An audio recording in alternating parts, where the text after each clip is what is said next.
AI 기반 공시 뉴스를 진단하는 시간입니다. 도움 말씀에 다큐 뉴스 조우진 대표와 함께합니다. 대표님, 안녕하십니까? 안녕하세요. 안녕하세요. 자, 오늘 아침에는 또 어떤 뉴스와 공시가 나왔을까요? 바로 화면 통해서 확인해 보도록 하겠습니다.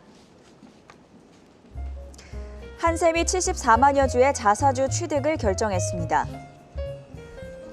HFR의 1분기 영업이익이 53억 원으로 집계되면서 전년 동기 대비 182.7% 증가했습니다. 리노공업의 1분기 매출이 890억으로 나타났습니다. 전년 대비 30.8% 늘어났습니다.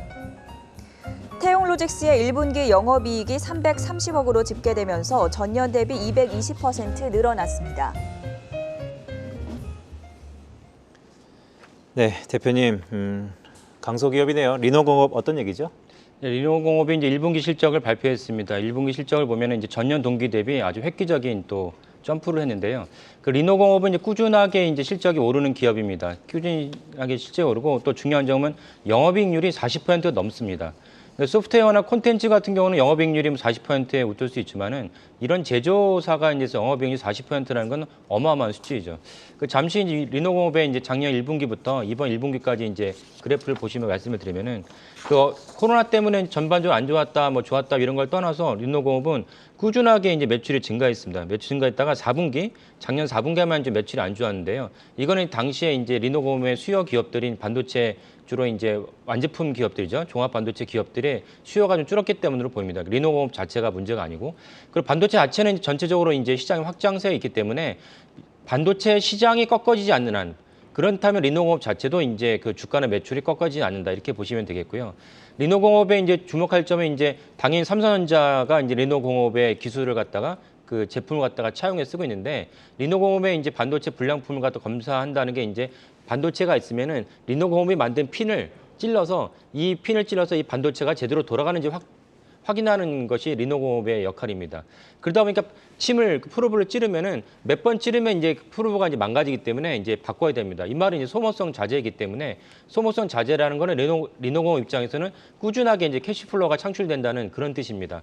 그런데도 불구하고 영업이익률이 40%가 넘는 이유는 무엇이냐면 리노공업을 대체할 만한 회사가 없다는 뜻입니다. 그래서 리노공업이 비록 삼성전자나 다른 유수의 기업들에게 납품을 하지만 유수의 기업들 입장에서는 리노공업 외에는 다른 대안이 없다. 그래서 영업이익률이 40% 넘는 이런 기업이죠. 이런 기업을 가리켜서 이제 비록 납품을 하지만 그래서 을이지만 이제 기업 비즈니스 관계 을이지만은 실제로 이 을을 대체할 수는 없다. 그래서 을 같은 갑이라고 보통 우리가 얘기합니다. 예를 들면 이제 대만의 TSMC도 마찬가지죠. 대만의 TSMC에다가 애플이나 퀄컴이나 이런 기업들이 우리가 설계 도면을 줄 테니까 너네가 만들어줘. 그러니까 TSMC는 설계 도면을 만들 능력이 안 됩니다. 만들 의사도 없고. 그럼에도 불구하고 TSMC 영업이익률 40% 넘는 이유도 무엇이냐면 TSMC를 대체할 만한 회사가 없기 때문인 거죠. 이렇듯이 리노공업도 각 같은 을이라고 이제 보통 시장에서 평가합니다.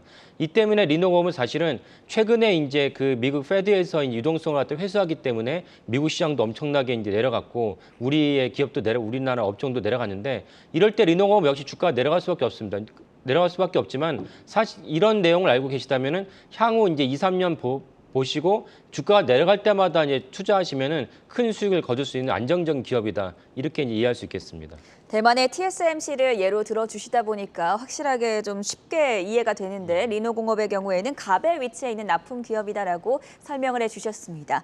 두 번째 살펴볼 뉴스 HFR은 어떤 내용입니까? 그 HFR은 이제 5G의 이제 대장주라고도 분류하기도 하고 왜냐면 또 사실 5G 전체에 많은 이제 부품이 있기 때문에 HFR 전체가 대장주냐 이렇게 하는 건 좀 어폐가 될 수도 있고 중요한 건 이제 5G가 이제 대세가 되면서 5G를 구축하는 것이 뭐 우리나라도 꽤 됐지만 제일 중요한 시장이라 할 수 있는 북미에서 올 하반기에 본격적으로 이제 수주가 이제 구축이 들어갑니다. 그래서 얼마 전에 삼성전자도 이제 그 미국에 있는 그 유사 통신사에 5G를 갖다가 이제 그 납품하기로 하면서 일시적으로 이제 5G HF를 비롯한 여러 기업들이 종목들이 뛰었죠. 그런데 HFR은 이제 그 중에서도 중요한 기업이다 이렇게 이해하시면 되고요.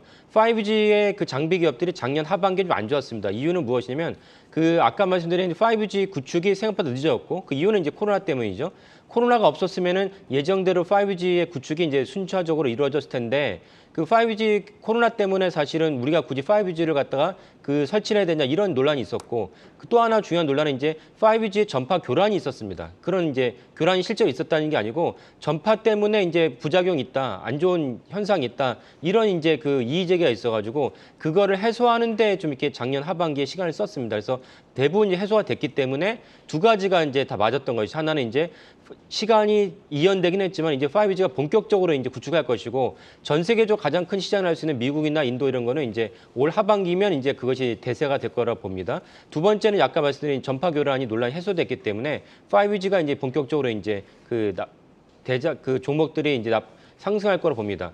HFR은 이제 5G에서도 주로 이제 그 5G의 중계기와 그 다음에 소비자를 연결하는 그 영역, 그리고 홀이라고 합니다. 그래서 백엔드, 프론트로 이렇게 나눠서 하긴 하는데 그 홀 영역을 갖다 HFR의 그 강점을 갖고 있는 기업이고 또 하나는 이제 DAS라고 해서 빌딩 내에, 그러니까 건물 내에서는 이제 주로 이제 이동통신 장비가 직접적으로 건물 내에 있는 소비자에게 사용자에게 전파를 갖다가 전달할 수는 없죠. DAS라고 합니다. 그것을 납품하는데 HFR이 또 강점을 갖고 있는 기업입니다. 이 때문에 HFR이 아까 말씀드린 대로 5G가 본격적으로 이제 납품을 하고 구축을 한다면 HFR을 제외하고 다른 데를 하기에는 좀 어려운 상황이다. 이런 입장도 있고 두 번째는 이미 HFR이 이미 수주한 추가로 수주하지 않아도 이미 수주한 납품만 하더라도 이미 올해 매출액은 작년 매출액을 넘어선다. 이런 전망이 있습니다. 따라서 HFR도 역시 별다른 이슈가 없는 한 비록 유동성 위기 때문에 이제 그 페드가 유동성을 갖다 빨아들여 주가는 내려갈 수 있지만은 HFR 본연의 자체는 올해 하반기에까지 가면은 충분하게 그 매출과 실적과 주가가 이제 견인될 것이다, 상승할 것이다 이렇게 전망할 수 있는 기업입니다. 네, 오늘 도움 말씀 여기까지 들어보도록 하겠습니다. 지금까지 타키오 뉴스의 조호진 대표였습니다. 감사합니다. 감사합니다.